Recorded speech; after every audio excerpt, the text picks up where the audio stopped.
నమస్తే, నేను Roja. Welcome to special debate. తీరు మారడం లేదు, సుంకాల సునామీ ఆగడం లేదు. అదే వ్యవహారం, అదే పంథ.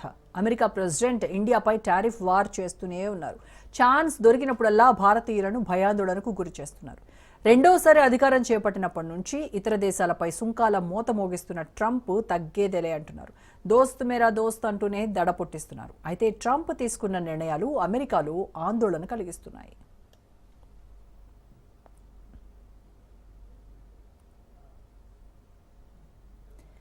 భారత్పై ట్రంప్ విధించిన భారీ టారిఫ్లకు వ్యతిరేకంగా అగ్రరాజ్యంలో రాజకీయంగా పెద్ద దుమారం చెలరేగుతోంది. టారిఫ్లపై బహిరంగంగా విమర్శలు చేస్తూ డెమోక్రటిక్ ఎంపీలు ఆందోళనకు దిగారు.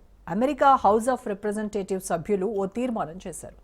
నార్త్ కరోలినాకు చెందిన డెబోరా రాస్, టెక్సాస్కు చెందిన మార్క్ వీజీ, ఇలినాయిస్కు చెందిన ఇండో అమెరికన్ రాజాకృష్ణమూర్తి ప్రతిపాదన ట్రంప్ను ఉక్కిరిబిక్కిరి చేస్తోంది. భారతీయ దిగుమతులపై 50% వరకు విధించిన టారిఫ్లను తక్షణమే రద్దు చేయాలని డిమాండ్ చేశారు. సుంకాలు చట్టవిరుద్ధమని, అవి అమెరికన్ కార్మికులు, వినియోగదారులు, ఇండో యుఎస్ సంబంధాలకు హాని కలిగిస్తాయని ఆందోళన వ్యక్తం చేశారు.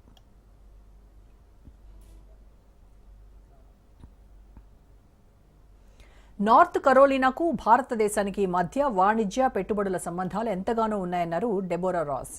భారతీయ కంపెనీలు తమ రాష్ట్రంలో $1 బిలియన్ పైగా పెట్టుబడులు పెట్టి వేలాది ఉద్యోగాలను సృష్టించాయని ఆమె గుర్తు చేశారు.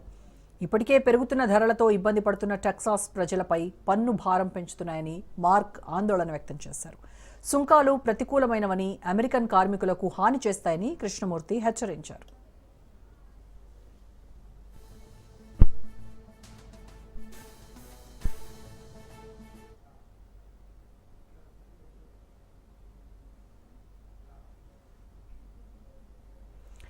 రెండోసారి అమెరికా అధ్యక్షుడిగా బాధ్యతలు చేపట్టిన తర్వాత ఇండియాపై సుంకాల మోత మోగించారు ట్రంప్. 25% ప్రతీకార సుంకాలు, రష్యా నుంచి ముడి చమురు దిగుమతి చేసుకుంటోందన్న సాకుతో మరో 25% టారిఫ్స్ విధించారు.